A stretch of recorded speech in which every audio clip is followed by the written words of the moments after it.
Ano ang pakiramdam mo nung nalaman mong nakapag-break ka ng record? Masaya po kasi unexpected po kasi galing po kasi akong injury. Ayan po. Masaya po. Anong injury yun?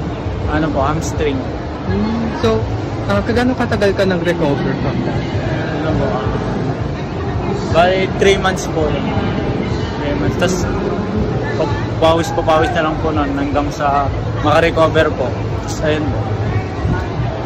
Paano ka nag-training for this palaro? Ano po? Nag-training po kami ng coach ko, si Coach Erwin po. Pinagandaan po talaga namin to kasi last playing year ko po.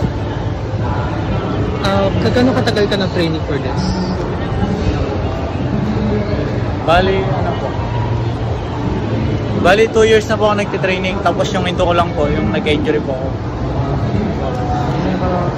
So, since last mo na ito, right? Anong plano mo sa future? Magpatuloy pa rin po kasi po nasimulan na po. Tsaka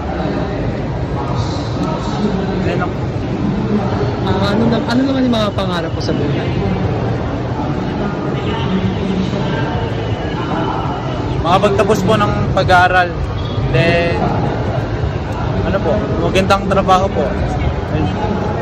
So, meron ka bang gustong pasalamatan para sa panalo ito?